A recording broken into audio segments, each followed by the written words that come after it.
Hello' everyone, বৰ্ণালী সৰু পাকঘৰলৈ আজি বনাবলৈ লৈছোঁ পাৰৰ মাংস। মই ইয়াতে এটা পাৰ কাটি ধুই পাখলি চাফা কৰি লৈছোঁ আৰু আজি মই পাৰৰ মাংসখিনি বনাম ক'লা দুধ কচুৰে। এয়া চাওক, মই কচুখিনিৰ বাকলি পেলোৱা নাই। মই ইয়াতে এটা কচুৰ ঠাৰি এনেকৈ সৰু সৰুকৈ কাটি লৈছোঁ আৰু আজি মই পাৰৰ মাংসখিনি দুধ কচুৰে বনাম। আৰু আজি মাংসৰ কাৰণে মই ইয়াত লৈ লৈছোঁ দুটা নহৰু বাকলি গুচাই লৈছোঁ, আদা, তেজপাত, 3টা কেঁচা জলকীয়া, গোলমৰিচ আৰু মই ইয়াতে দুটা ডাঙৰ চাইজৰ পিঁয়াজ সৰু সৰুকৈ কাটি লৈছোঁ। এতিয়া মই এইখিনি মিক্সিত পেষ্ট কৰি ল'ম।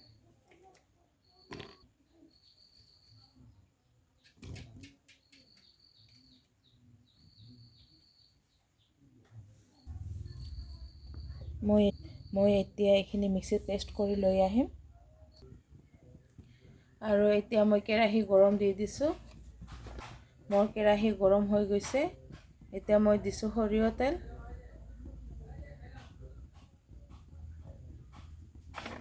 আৰু মোৰ তেলখিনি গৰম হৈ গৈছে। এতিয়া মই দিছোঁ পিঁয়াজ।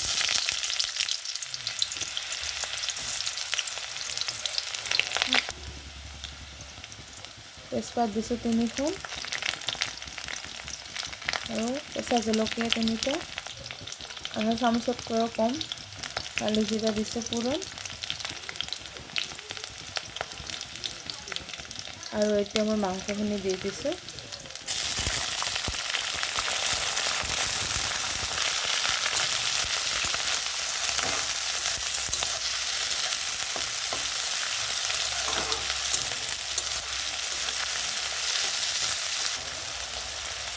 পৰিমাণ অনুসৰি এড কৰিছোঁ নিমখ 1 চামুচ আৰু আধা এড কৰিছোঁ। হালধিৰ গুড়ি এড কৰিছোঁ 1 চামুচ।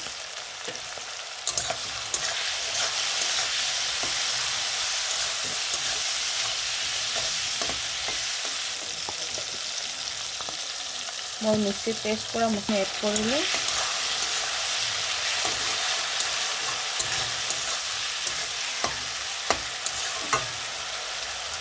শুকান জলকীয়াৰ গুড়ি আধা চামুচতকৈও কম এড কৰিলোঁ। জিৰাৰ গুড়ি এড কৰিলোঁ 1 চামুচ।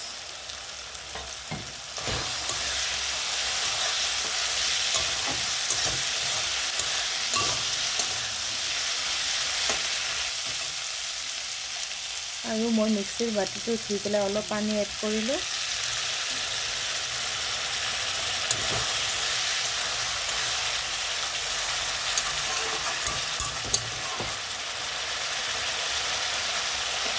আৰু গেছটো ল' ফ্লেমত দি মই এতিয়া ঢাকনি দিছোঁ।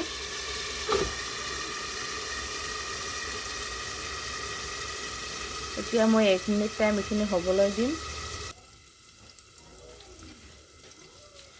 আৰু মই 1 মিনিট পিছত ঢাকনিখন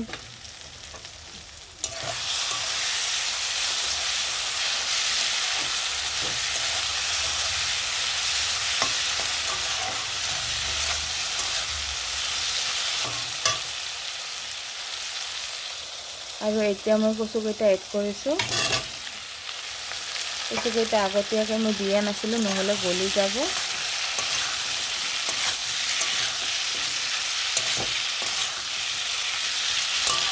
মই পাৰৰ মাংস এনেকৈ দুধ কচু দি বনালে খাবলৈ বৰ ভাল পাওঁ।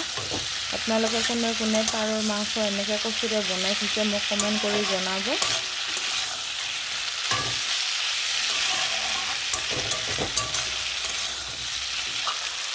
এতিয়া মই আকৌ ঢাকনি দি দিছোঁ।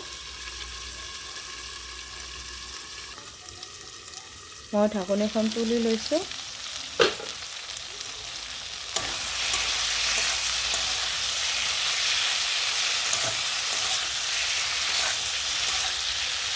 আৰু এতিয়া মই কচুখিনিৰে সৈতে মাংসখিনি ভালকৈ ভাজি ল'ম।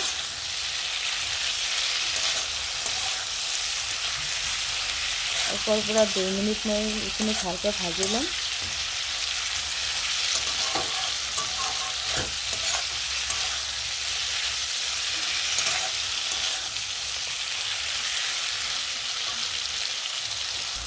আৰু কচুখিনি দিয়াৰ পিছত মই কচু আৰু মাংসখিনি 2 মিনিট ভাজি ল'লোঁ। এয়া চাওক কচুবিলাক সিজি গৈছে আৰু এতিয়া মই এড কৰিম পানী।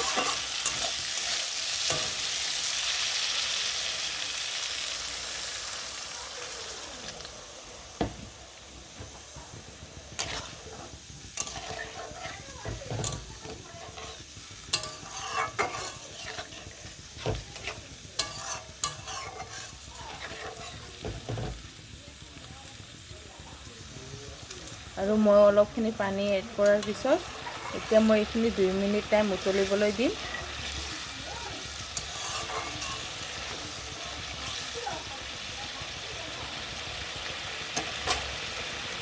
এতিয়া মই 2 মিনিটৰ কাৰণে ঢাকনি দি দিছোঁ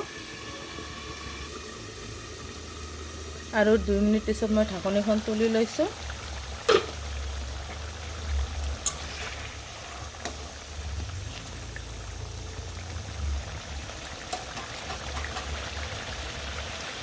এতিয়া মই এড কৰিছোঁ গৰম মছলাৰ গুড়ি আধা চামুচতকৈও কম।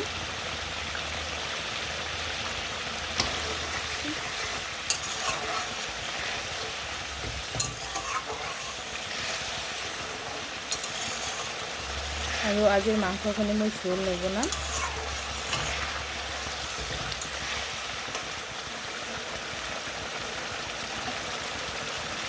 অলপ এতিয়া মই চেনি এড কৰিলোঁ আৰু এতিয়া মই গেছটো বন্ধ কৰি দিছোঁ।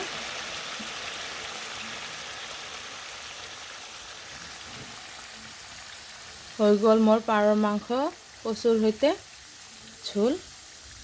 এয়া চাওক। তো ফ্ৰেণ্ডছ, আজি মোৰ ভিডিঅ'টো ভাল লাগিলে আপোনালোকে লাইক কৰিব, কমেণ্ট কৰিব আৰু প্লিজ ছাবস্ক্ৰাইব কৰিবলৈ নাপাহৰিব। ধন্যবাদ।